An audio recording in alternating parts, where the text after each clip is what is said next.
All right, welcome to the Sweet Talk. Today is Wednesday, November 18th, 2020. And today I am hosting the WeVideo Scripted Educators launch party. So I am so excited to be on the show tonight with all of my friends from Scripted. This is a really great special episode, and I hope that you guys enjoy it. So what we're going to do here is we're going to be on the show for about an hour, and we're going to give each scripted educator a time slot to speak about their WeVideo media filming experience in their classrooms. And then we're going to, have maybe a discussion, bring in your questions and your comments about using media in the classroom. So I am going to actually talk a little bit about their book, Scripted. Their book is really written by teachers for teachers. And I'm a teacher, I'm a technology teacher, and I honestly feel that this book is a gem, okay? Because it gives practical examples of how you can use this in all levels of education. All right, it's not just for high school or middle school, it's for all K-12. And really, it's a great resource. It goes over examples and lessons and curriculum and how it can be aligned in all subject areas, not just in a technology class. So I'm really proud of all of my friends from Scripted because this is a great resource and I really highly recommend it. So let me introduce my Scripted friends and WeVideo fellow ambassadors. I hope all of the WeVideo ambassador community is watching. So first up is Bruce Reicher. Second is Paula Nylinger. Nylinger. And the third one is Randy Tomes. So welcome to the Sweet Talk, and I'm so thankful that you asked me to host your launch party. So welcome to the Sweet Talk, guys. Thank you, Kim. Thanks, Kim. So let's talk about a little bit about your book.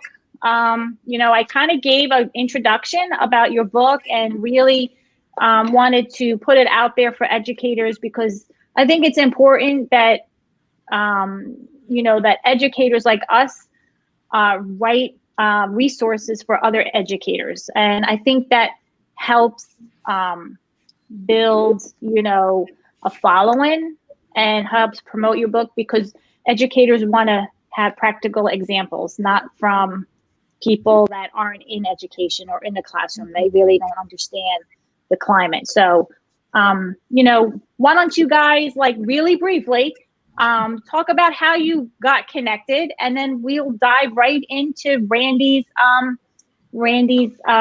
part of the show. Okay. Well, we met definitely through social media because I'm in New Jersey and Randy and Paula are in Indiana, and we connected through social media through our TV shows, and Randy and Paula are lucky enough to have radio shows, and basically the three of us got together and said, we're looking for a great resource for teachers, written by teachers, and we couldn't find one. So we figured we'll write it. And we didn't go visit any other schools to go write this book. Like, the book is from all of our experiences. All three of us individually have taught over 20 years.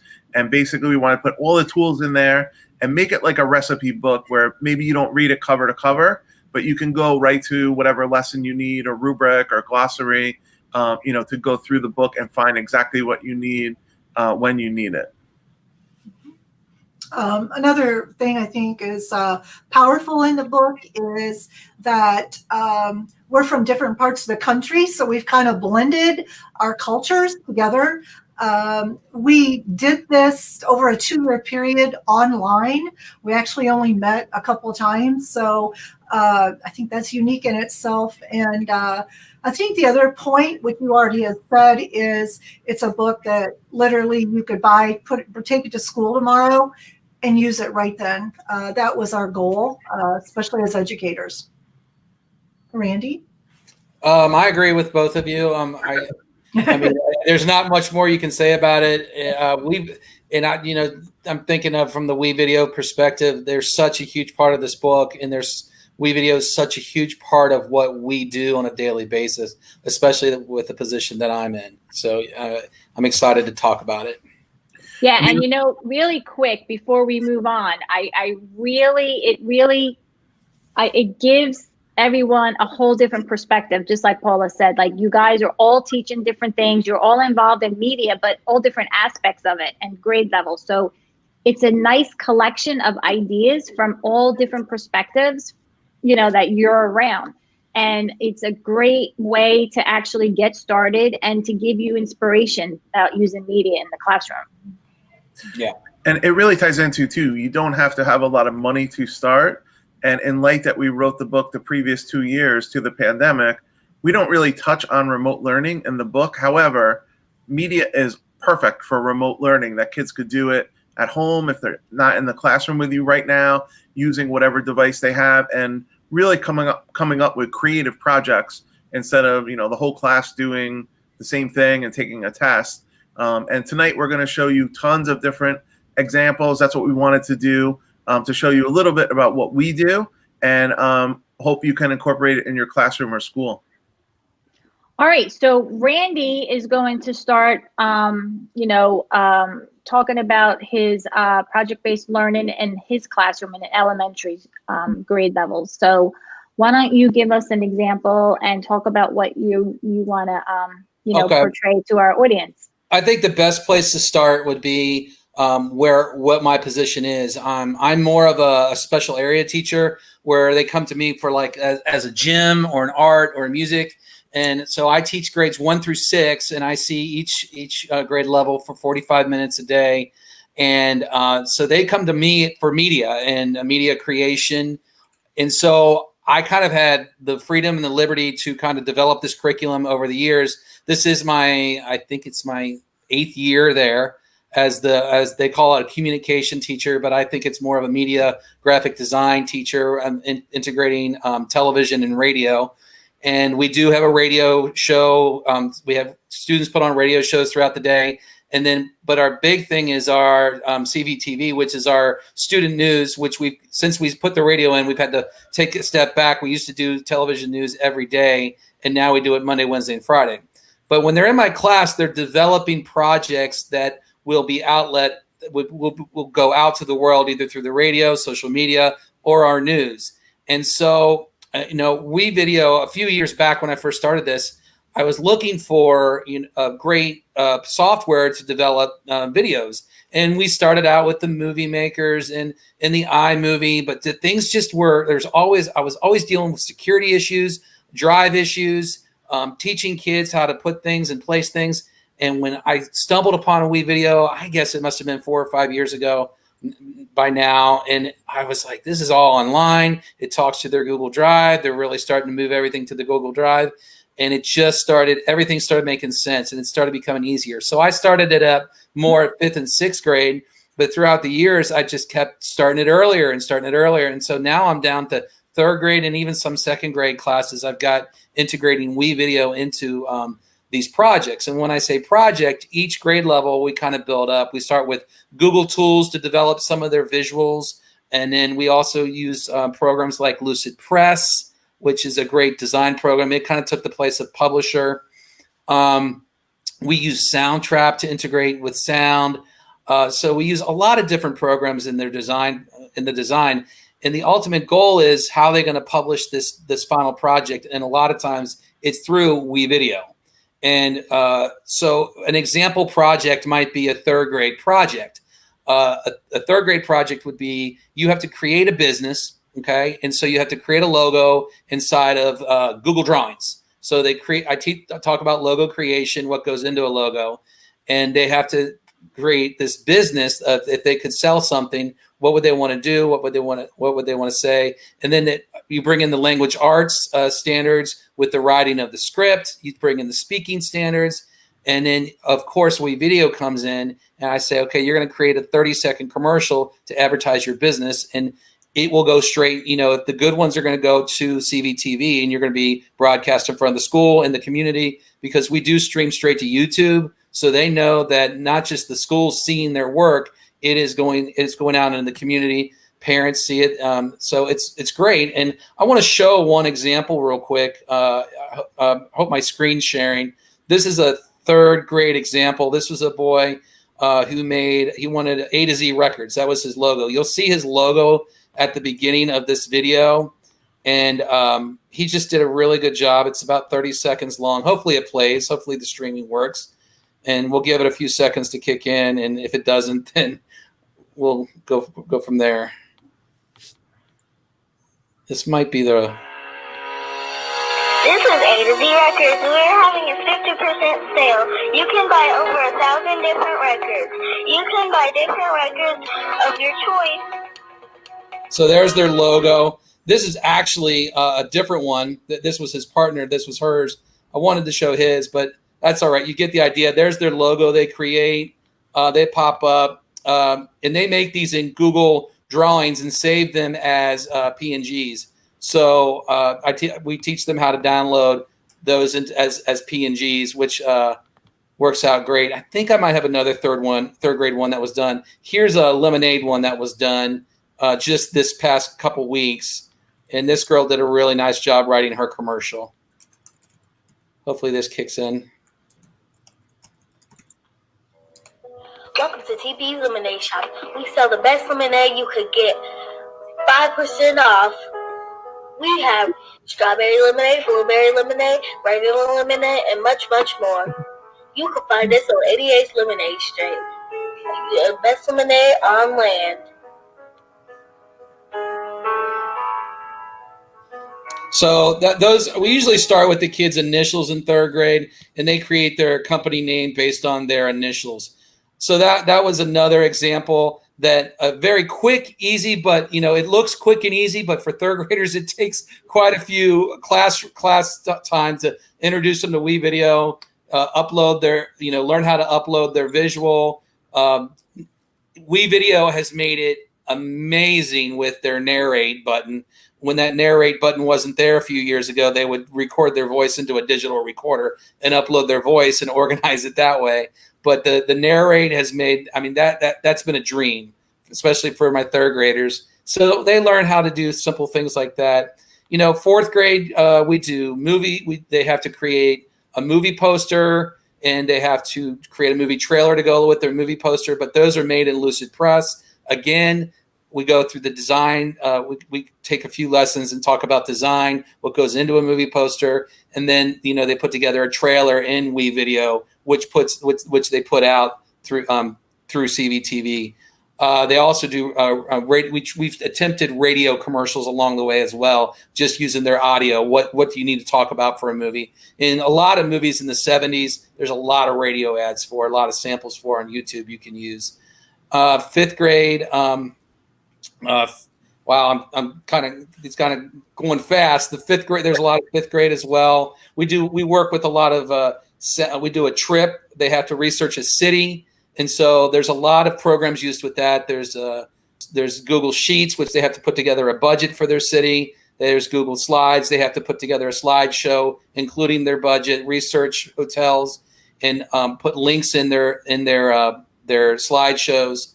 But then the ultimate is they have to learn how to link their WeVideo into their slideshow as well. They have to do a 30-second commercial going to that city. But one of my favorite projects, and this is the last one I'll talk about, is a 6th grade project. And these kids have to develop their own cereal box. And when they develop their own cereal box, again, we're going to Lucid Press for them to develop the name, what should be on it, what should it look like. And then they have to develop the cover and the back cover. They have to develop a radio commercial for it, so they're getting their sound. And then we do that in Soundtrap usually. And then they take their mixed radio commercial and they upload that MP3 into WeVideo, which is great because again, you've done it in one program, you can put it into another, and they lay the visuals on it. And I want to end my part with showing you this 6th grade commercial for his cereal Foxy Flakes. And so I'll play that right now. And here's his commercial. And again, it's around 30 seconds.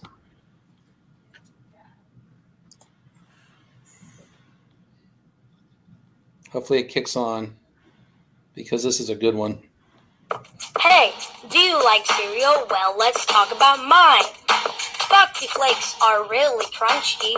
No joke, they're very yummy. I know you will like it a lot when you're done. Yeah, please tell me your thoughts. When you're looking for a good price, this is the box. $1.98.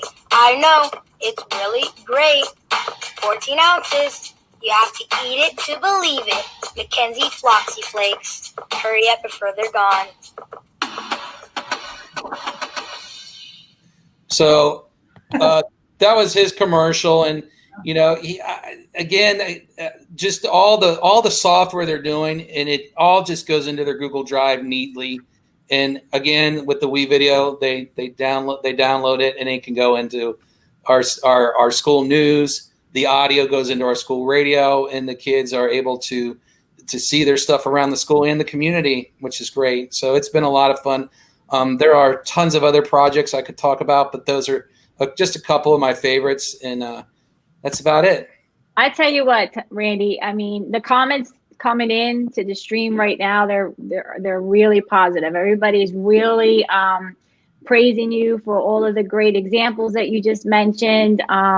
And honestly, like, you just blew me away with all the app smashing that you're doing with the kids, and then taking all that and putting it into WeVideo and kind of like wrapping it up as a final project. Like, the WeVideo component is the end part where you bring huge. Everything else in. Yeah, it was a game changer for my position when we discovered WeVideo. It was a game changer, and Soundtrap to some means with radio as well, because there's so many different things that it allows you to do. And if people want to check out some of our stuff, our school news is Crestview Elementary CVTV. It's on YouTube.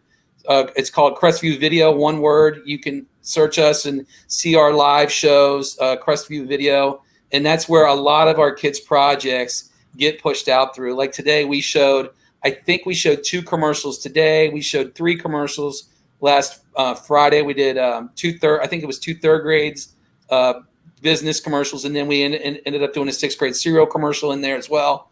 And they're not all great. I probably showed you the lemonade and the Foxy Flakes are pretty high up there quality wise, but the kids are learning, they're getting involved, and it's been a lot of fun. It's been a whole lot of fun. The main thing is that they're being exposed, right? Because this is what they're gonna probably be creating when they get into the higher grades. So it's the exposure really, and the creativity that they're displaying at a young age really shows us as educators that we need to let loose a little bit and let the kids be the creators instead of the consumers. And you portrayed that in the elementary levels. Absolutely. It was really impressive, and I love the graphic design. I love that they have to make the script. I love that they have to pitch it. Like, that's all real life examples, and I think it's important. And I like that you're connecting it where they can see it on their school TV channel as well. And I think it was important for me to have that. I had 17 years at upper elementary teaching, 4th, 5th, and 6th grade, regular classroom teaching. So I was becoming familiar with a lot of the standards that these kids, that the expectations of the subject. So as I went into this position, I thought, okay, I want to do projects that teachers are going to appreciate and that are going to help teachers along the way. And, for example, the city project, I mean, it's in 5th grade, they have to learn about American history. Well, what's better than finding a city around the United States and doing a little research, finding the location of it and digging in a little deeper with the technology. But along the way, promoting that city and creating a commercial for it when you learn a little bit about it. Yeah, so like that's a great way to transition now into the middle school levels, because I'm in middle school. I teach middle school grades, and for me, I would love to hear from Paula about film production and how she incorporates that with her middle school grades. So why don't we turn it to Paula now so we can hear from her? Okay, thanks. First of all, Randy, the commercial, the Foxy Flakes, that was really good. So I wanted to clap out loud. It was really Thanks. yeah, it was great. At the middle school level, I have the TV studio as well and the radio station. And about, I don't know, 4 or 5 years ago, I decided to introduce another side, and that was film production.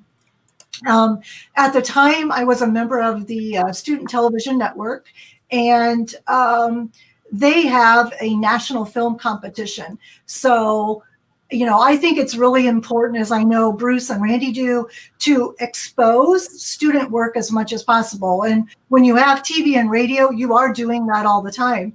So I started a film project, and I have 7th and 8th grade at the middle school level. So my film project was for Media 2, advanced media students. And excuse me, this project is basically about a 9, 10, 11-week project, and it's on top of still doing radio, television every day. As a former English teacher, I incorporated everything from that aspect. So the students write their own scripts from scratch. So they're, have to know plot development. So they write their screenplay, they film it. They film in school and also outside of school. So that takes a lot of planning, time management.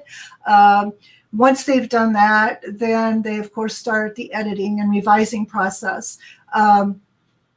As most of you know, the editing actually takes probably 7 weeks, which the students, at the beginning, when you tell them that's going to be the hardest part, I don't think they realize that until they get to that. My goal in film production was to teach the high end then of learning all the camera angles and how to use lighting correctly, how to speak, how to act, so that in a team of students, you're pulling all the talents of all of them together to create this masterpiece.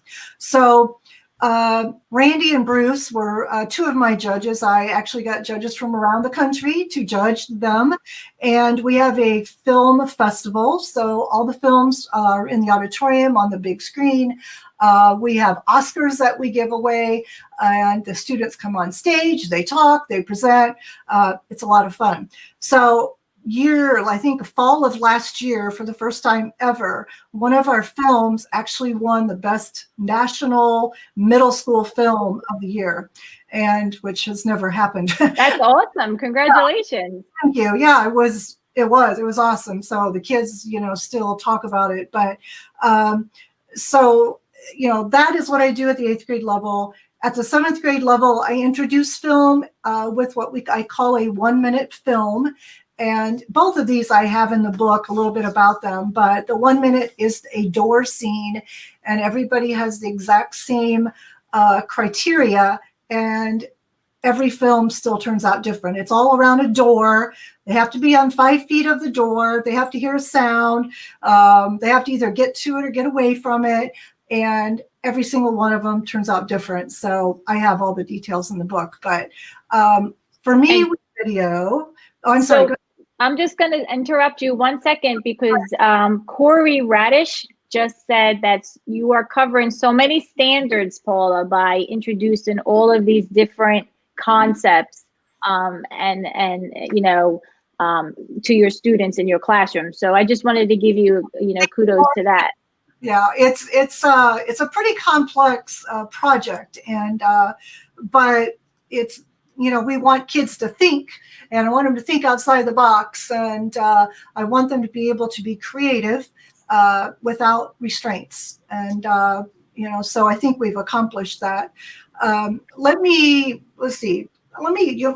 show you just a clip of the national one. They're 5 minutes long, and obviously I can't show the whole 5 minutes. So what I wanted to say about WeVideo for this part is the editing had to be top notch with WeVideo.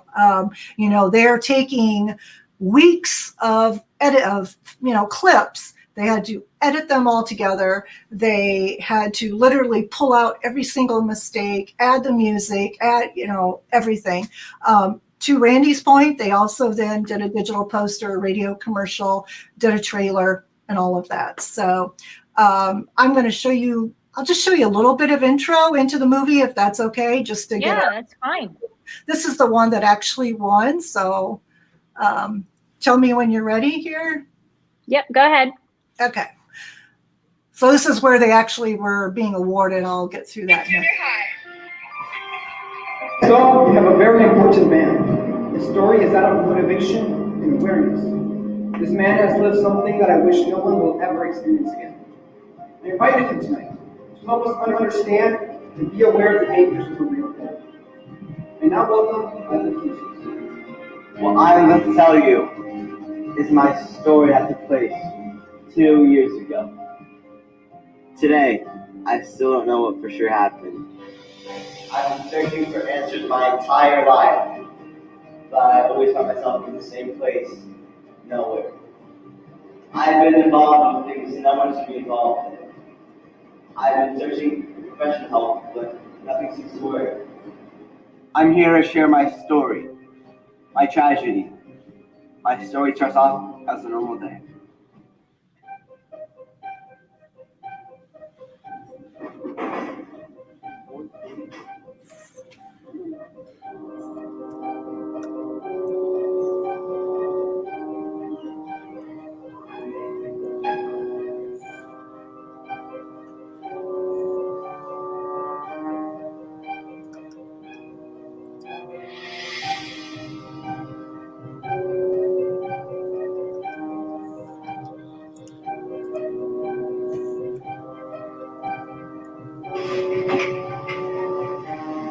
That was so easy. Yeah, I'm pretty sure it is. Hey, we should play soccer after school today. Yeah, I should go home and clean, but I think we can do it later. Yeah, alright.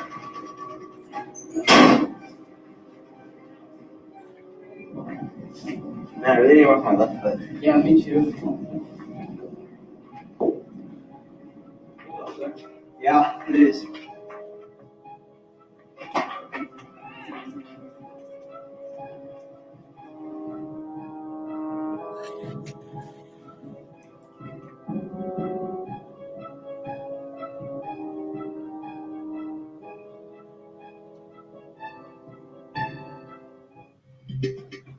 I really want to make this high.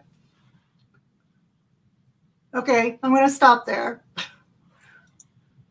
All right, well, I'm going to stop there for a minute.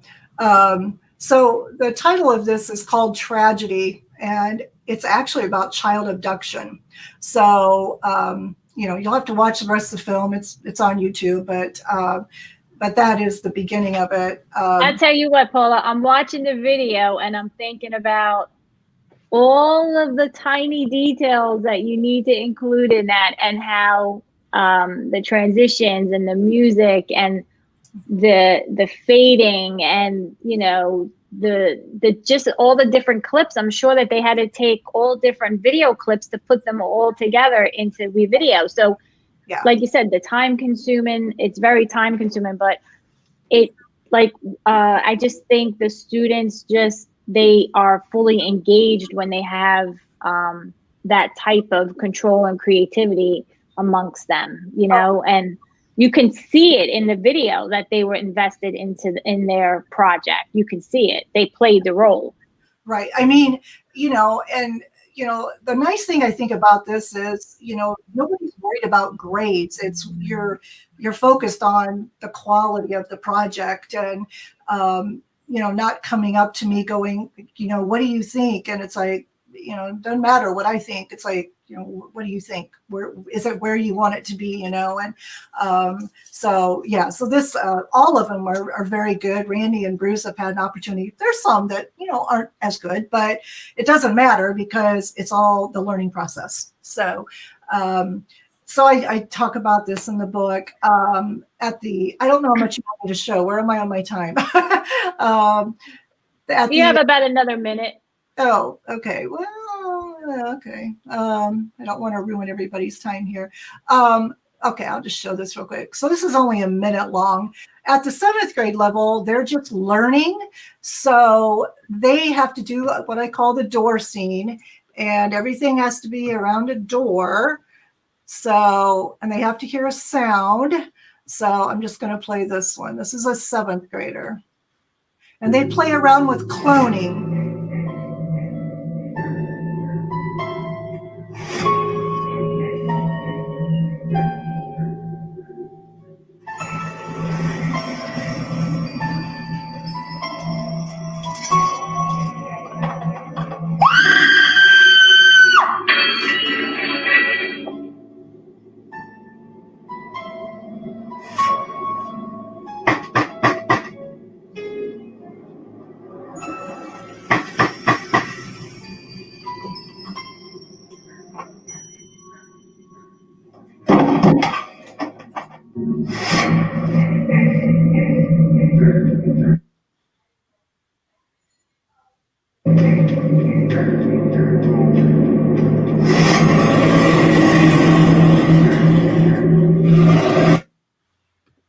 Okay, that's it.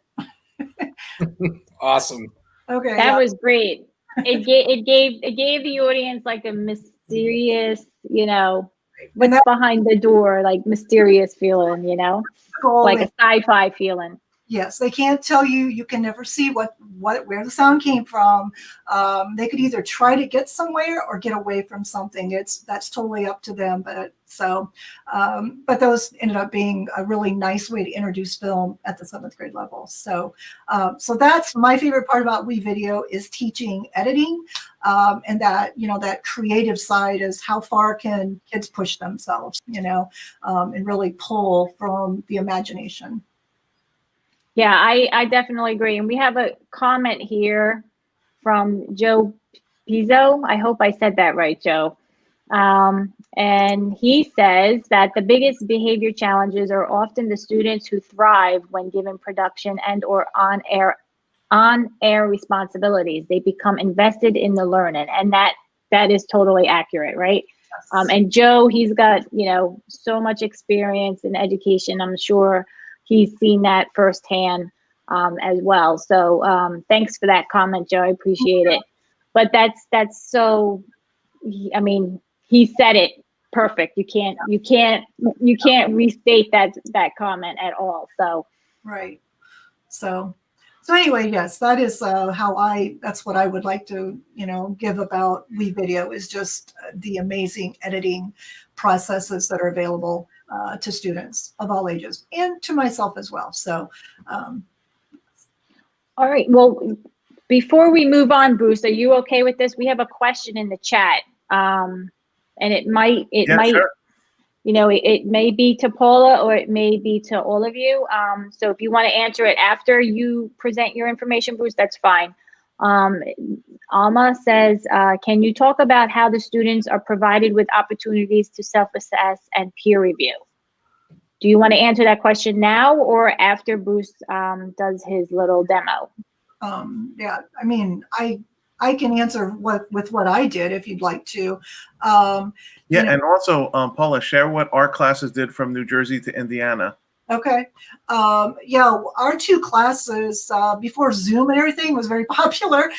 We did Google Hangouts when we were first meeting each other, and we would each produce our shows, and then his classes would watch ours and critique. He would send his, we would critique, and then we got both classes on TV at the same time with Google Hangouts, and they critiqued out loud each other, which was really powerful. And did they use a rubric to critique, or like how did they do a peer review?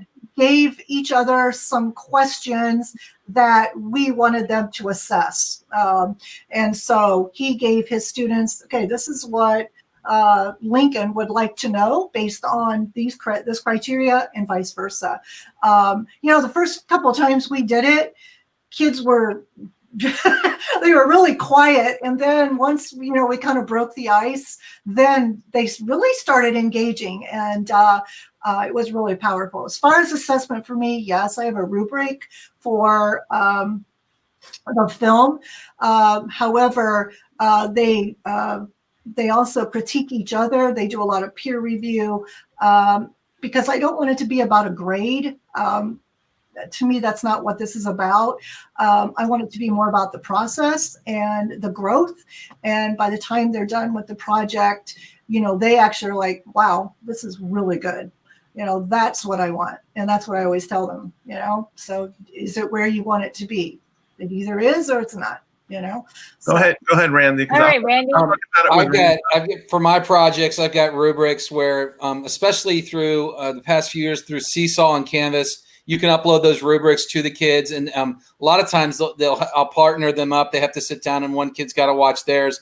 And a lot of the times I put the rubrics on Google Sheets, so they have to make a copy of it, and they'll have to put their peer reviewer will have to put a green fill the square in next to the success criteria, the standard, or whatever they're having to reach. They'll have to put check that square and turn it green. So they're learning spreadsheet skills at the same time. They're learning some of the tools that they can be used in Google Sheets as they're reviewing a peer's work, whether it's a poster or a video, a WeVideo they're making. So have they, you know, can they hear their voice? Is it loud enough? Are they talking at the right pace? There's lots of different things that they have to reach depending on the project. So yes, we do use rubrics, and we do have peers meet together, or they could send them virtually as well. Okay, well that's good to know, because I'd like to, like, for myself, I would like to see what you're critiquing them on. So what kind of, like, maybe you can share that in the show notes or in the agenda so that people can get like an idea of like a peer review rubric or expectations of what they're supposed to expect from the video that they're watching. I think that might help the viewers that I'm seeing in the comment. That might help. But you know, it's just a suggestion for me. I would like to see it because it would help me, so I can help the other teachers in middle school. I could tweak it for middle school. But I think it would be a great resource to share if it's not already in the book. I think for the film, it's in the book. It's the criteria that they're judged on actually through the film competition. So okay. That is, and you'll see one of my rubrics, the cereal box rubric, is in the book as well. Okay, cool. All right, so it's in the book. So we'll, you know, I'll look at that part of the book and say, because I think that is a big piece of the puzzle as an educator, because we need to get some type of right. We have to make the kids be held accountable, and then we have to get like feedback so that we have to assess them at some point or another. So that gives us, you know, a little bit of assistance in trying to do that. So, and I'll tell you what, a lot of times when I'm creating a project or creating something for the kids, one of the best websites is RubyStar. RubyStar, RUBI star, is where I get my, that's where I start with my rubric creation, and I kind of pull it into my own spreadsheet and change my words to fit my project with it. But RubyStar, some of the oral project rubrics they have in there and the media projects rubrics they have in that website are outstanding, and it can give you ideas to develop your own rubrics. So that's where I start a lot of time, is RubyStar. All right, cool.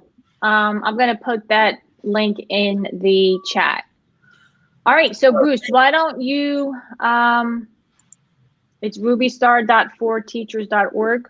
Is that it, Randy? Let me double check. Yep, that's it. Okay, cool. I'm going to put that in the chat so people can see that.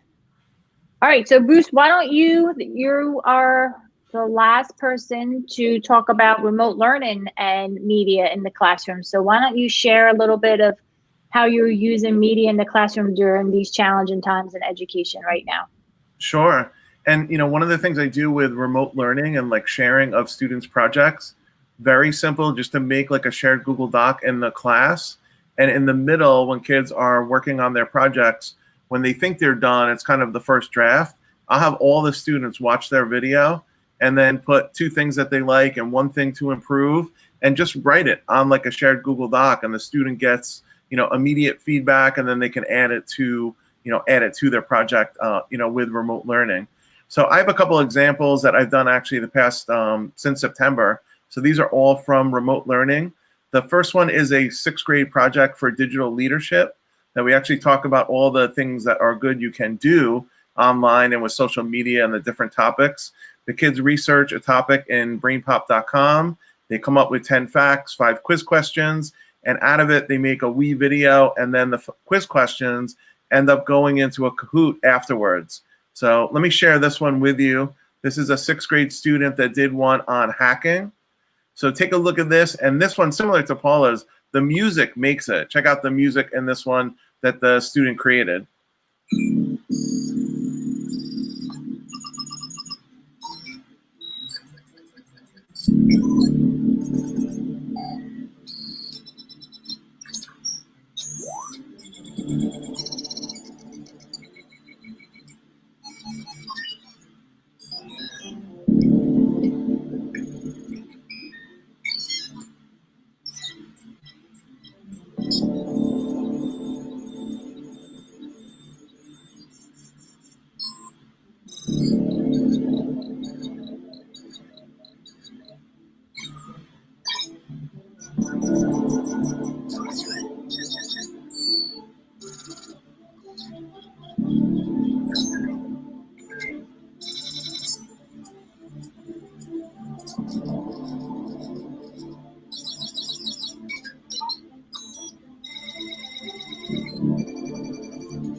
I mean, that's a 6th grade project that a student did.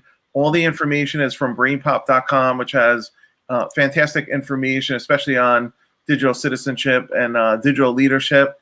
And the other project that I wanted to share tonight, and this is from my friend Don Goebel from St. Louis, is a 6-word multimedia story. So this particular 6-word multimedia story, you come up with 6 words in a sentence, but every single camera shot has to be different. And here's a compilation of a couple of them that we played on our remote TV show last Friday. To insert a video, what you're going to want to do is you want to go to the left. Ernest Hemingway once said these words: "Baby shoes on sale, barely worn." He believed that any story could be told in 6 words. Today, the CTV students and I are going to share 6-word stories that will tell a story in 6 words. 2. Lunch. Homework.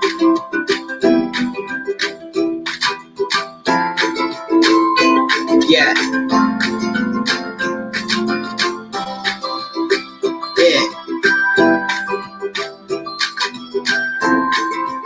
Done.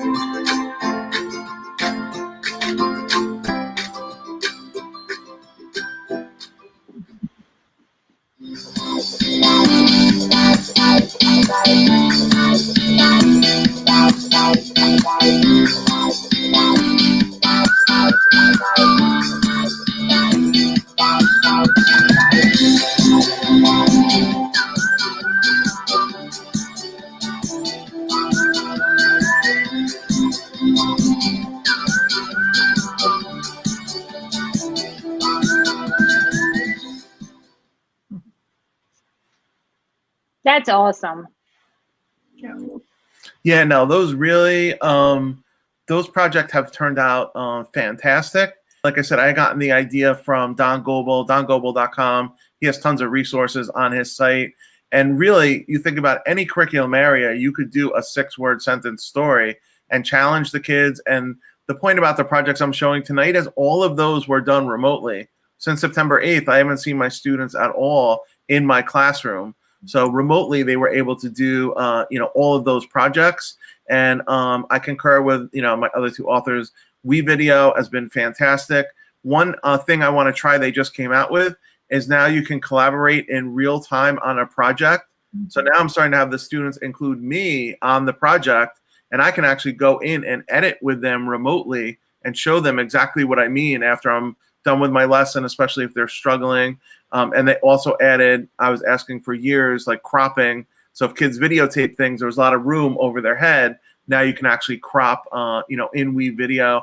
And I think that's all three of us gravitated to WeVideo because it's always changing, improving. And Nathan Lang Rad from WeVideo actually wrote a section in our book about WeVideo. So we would like to thank them very much. And it can do tons of different things, and it works, on any device. And I think that's all the ambassadors like and appreciate about it. Yeah, I totally agree. It was hard for me to get my head around WeVideo, but as I gradually learned it and exposed myself to it, now I embrace it, and I'm glad I did. And I thank you, Bruce, for introducing it to me, because you were the first person that really got me into WeVideo and introduced it to me, and really showed me the dashboard and everything. So thank you for that. I'm so proud. And now you're an ambassador too. Look now at you. I'm an ambassador, right? So it's all good. Now I can't stay away from it. But there was a question. Oh, well, to circle back. So I want to share a project that one of the science teachers did in middle school. So I have a wacky role in my school. I'm the tech teacher, but I do try to, keep the teachers abreast on trend and technology. So WeVideo was one tool that I introduced to them and trained them on. And one of the science teachers in 8th grade just ran with it. And he made his students, now this was before the update came out. So this was last year when we were still face-to-face. He made his students define a vocabulary word. And I don't know how many seconds the video was, maybe 20 to 30 seconds, but the student had to actually, put the vocabulary word on, display the vocabulary word, and illustrate what the meaning of it was. And how great is that? So you're getting a whole different perspective of the meaning of the word. So like one video was transparent. So the student put a glass of water and showed the glass of water. Isn't that simple? So I was amazed. So, that again was just another way of, using media in the classroom for vocabulary. So, what I want to do is I wanted to circle back to Jason. So Jason had a question, and he says, let me show it. How does WeVideo answer the social emotional learning needs of students? That's a good question. That is a good question. I mean, I could answer part of that. When we did our live TV show for like 12 years in our school, all the content was coming from WeVideo. It makes kids feel terrific when they can create things. And the best example I could use is the students had to be at the school at 7:30 in the morning to start setting everything up. And a student comes in one morning, like very, very tired, right at 7:30, but tired. I'm like, thanks for coming in to help for the show. And he's like, this is the earliest I've woken up in 2 years since. Then that's a good thing. So I think it feeds into like their SEL and makes them, feel great because they're creating something, and also they're a part of something in a team in that particular case. Go ahead, Randy. Oops. You're muted, Randy. You're muted, Randy. There you go. Sorry. I found that throughout the years, using WeVideo, some of the most challenging students in our school, they'll have issues in every classroom, and they'll come to mine, and it motivates them. It motivates them because a lot of them find talent in it and find something they didn't know they had. And, I've had students who are difficult behavior problems. They'll find something on WeVideo, and I'll say, how'd you do that? And the fact that they're teaching me, I mean, it boosts their esteem. I think just the fact itself, if you teach the basics to a kid and you trust them to use the product how they want to use it, I think it helps with their social emotional needs. Do you think that because we're dealing with digital natives and this generation of students, do you think because they're so connected with YouTube, do you think WeVideo just naturally attracts them to the tool? Yeah. Yes. Right? Because TikTok, Snapchat, all that stuff, right? Because they're already creators. They're just using it in a social way with their friends. But some of these kids, they're pretty popular on YouTube and TikTok and all that stuff. So they've got channels. They're making their own shirts. I had yeah, a third grader show up, a guy out of his car, and he had this shirt on. I said, "Isn't that your YouTube channel?" He's like, "Yeah, I'm promoting it." Okay. I mean, but yeah, I mean, I totally agree. It's the media world, and that's where these kids are going. Yeah, exactly. And I think if we don't expose them to some type of media, whether it's in, second grade, 8th grade, 12th grade, we're really not preparing them for, for college or the real world or, anything, because, that's their future. And probably by the time they're in second grade and they get to middle school, it's going to be something totally different, And then by the time they graduate high school, it just evolves so quickly. So we can't keep up with it. But I think the exposure is very important. And I think they're already exposed. It's just that we need to reel them in and guide it more toward our curriculum and standards and things like that. A perfect example would be the phone. The school has fought the phone for years, and finally you just got to say it's their tool, and if you teach them to use it the right way. So I tell kids, bring your phone out in my class. I said, if it's out, you need to have your Google Drive app on it. If you have your phone out and you don't have the Google Drive app on it, then there's no reason to have it out in my class, because whatever they're filming on their phone, because it's a better quality. It's got a better quality camera than what the school can provide them at this point. Exactly. Yeah, I totally agree. The other point I was going to say, Kim, too, is that, what, one of the biggest questions we get with the book is teachers that get the book and they haven't created anything ever, and it's not really in their wheelhouse. And I think, you have the biggest resource right in front of you is the kids and the students. Like, put it into their hand, give them a little structure of what you want them to create, but put it in their hands and let them go. And because they're not blank slates and they have all that prior knowledge, you have someone in your class, and for every teacher who is an expert doing the audio, the video, all these different skills that they just do day to day from, that's their life and it's in their wheelhouse. And for a lot of people who don't know where to start, I think you start, give them a little structure, but start with the kids in your class. And it could be as simple as just videotape or audio record an exit ticket, instead of doing it on regular paper, or the normal things that you would do, and the kids will amaze you what they create. Yeah. And I think with education being the way it is now, we're hybrid, we're virtual, I think it really forces the educators to use media, and also students, so it kind of pushes that shift to using media, whether you are ready or not, but I think it's important, I really do. And I think the book really showcases that. And like I said, it just gives practical examples of what you can pick up the book and start using it right in the classroom, so we do have,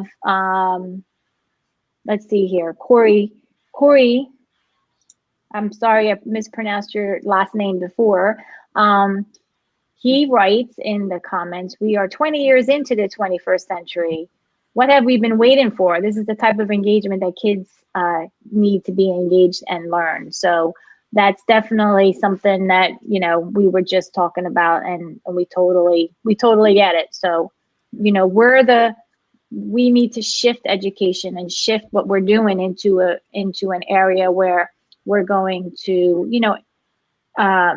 expose and challenge, and at least, get these kids into, the 21st century skills. Because quite honestly, we're not there yet, and that's just my opinion. I don't feel that we're there yet. Because like Randy said, some schools, the best tools that they have are their phones, and they are better than some of the school devices. And if we teach the kids how to use it, then they will use it appropriately. And by limiting them or withdrawing those tools, we're not teaching them anything. So, we just assume, but we shouldn't assume anything. Let's see. Does anyone else have anything they would like to add? Let's see. I'm reading the comments in the chat. The chat's active, just so you know. So thanks for everyone for participating in the chat. I appreciate it. And let's see here. So basically, they agree. People agree. Corey again says yes. Student empowerment creates student belongings, which leads to equity, which is true. And Alma agrees as well. So it's great to have this conversation because as educators, it's important for us to again, like, learn from each other, share with each other, and try something. And if you're not comfortable with it, like Bruce said, ask your students. It's not a big deal. You know, they're gonna probably know the answer much quicker than us. Yep. Yeah, no, you're definitely right. I think someone said in the chat before too, and I saw it this week. There's a really popular Facebook group out of Georgia with all these TV production teachers, and a lot of them are in remote learning. And for a commercial, and we were talking about this the other day, Randy, with like the cereal commercials, the high school teacher said, just go in your house and make a commercial for anything. Just take out cereal, take out whatever there is, produce a 30-second commercial with music and get all different types of camera shots and animation.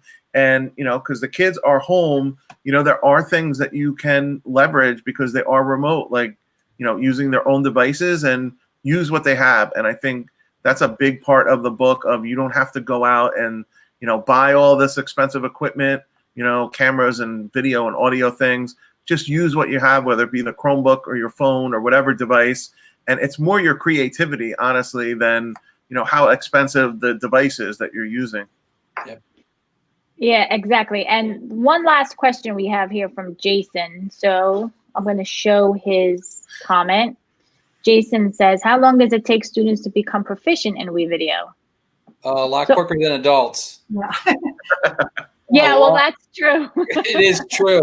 I would say it depends what age, but teaching, starting at third grade, they're pretty proficient by the end of fourth grade. I mean, they're pretty proficient. It doesn't take long, and they see me maybe 40 times a year. So, but we don't do WeVideo every day. I think between third and fourth grade, if they use it on a consistent basis, whether it's an in-class, using it for spelling, having the kids put a spelling word in and finding a sound that goes along with that spelling word, or a picture that goes with that spelling word, or an action, and putting that into short videos. I mean, if they do that on a weekly basis, say you're going to do this word this week, make a 10-second video that represents this word.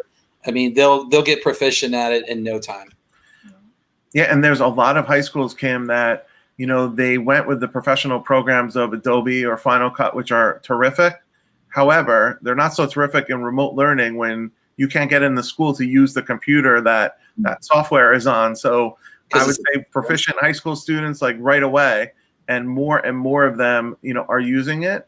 And the other proficient thing of, in video, you can go back to that draft so many times and improve it and make it better and better and better. So I don't know if you ever become 100% like proficient. You can always improve something, that you created.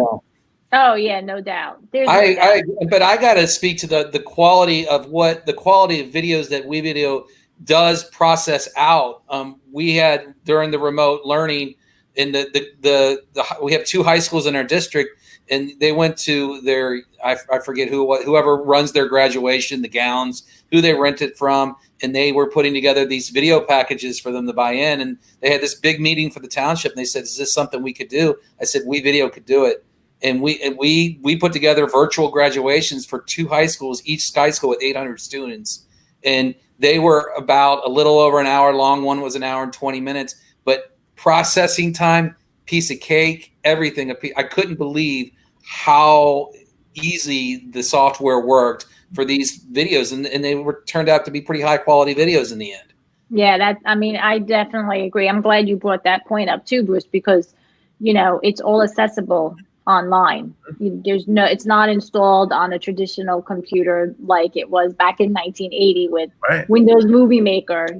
So that's important to know that as well. And to add to that, and Bruce knows this, my son got married And what did I do? I took all of the pictures and I added music and transitions and text, and I made a video out of it using WeVideo, and I gave it to them. And, you know, you can do anything with it. It's just a tool that you need to have in your tech tool belt, really.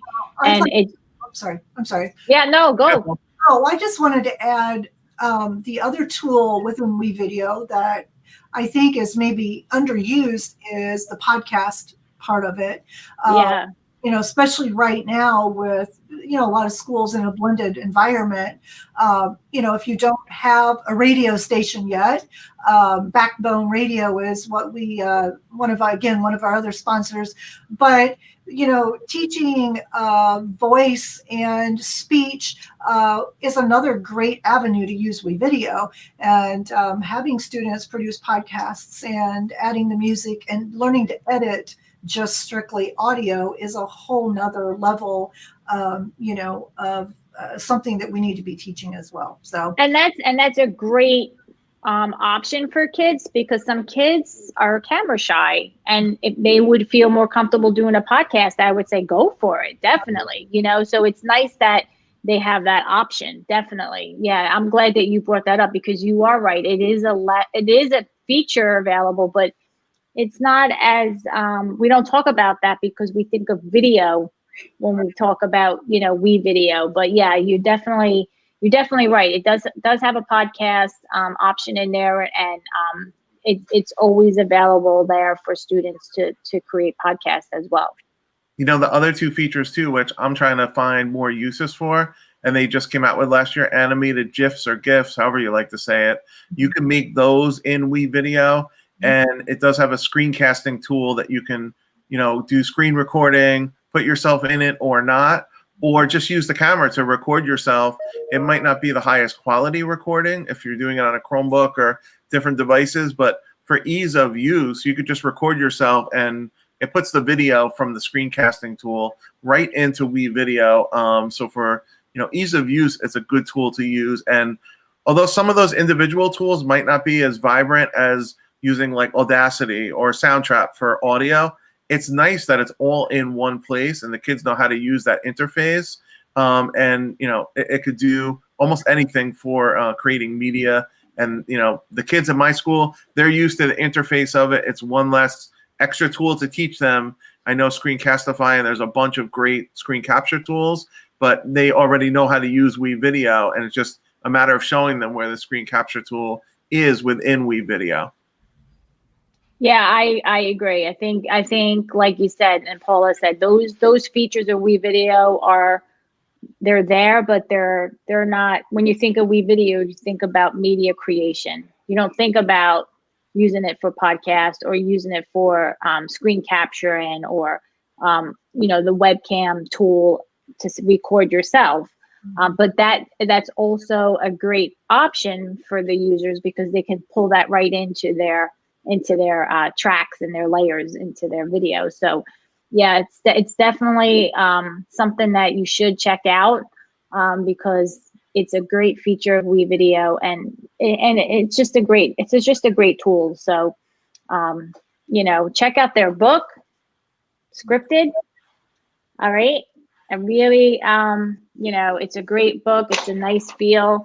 It was written by educators for educators. So it's all about paying it forward, connecting, sharing, and learning from each other. And that's what we do here on the Sweet Talk. So I really appreciate you guys being on and having me host your scripted ambassador party, WeVideo ambassador party. This was so much fun. It was. And our website, scriptededucators.com. So we have extended information on our website.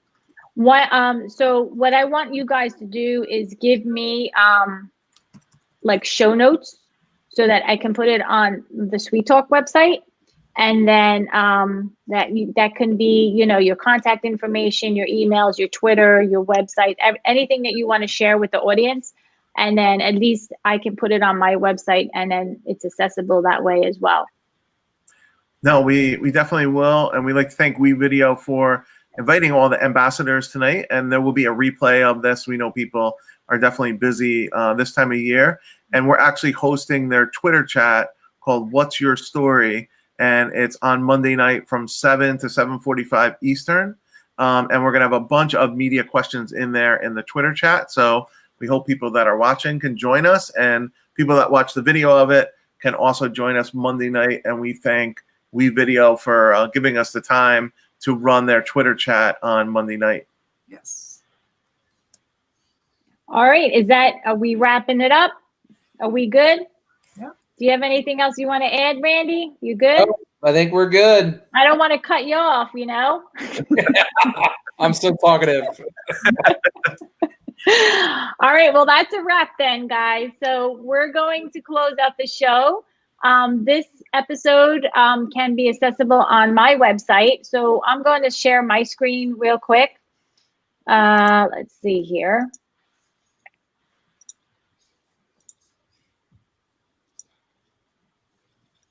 All right, and I'm assuming you can see my screen. Yes. All right, so you can go to the sweettalk.com. That's the SUITE talk.com, and you can check out the latest episode here on the homepage.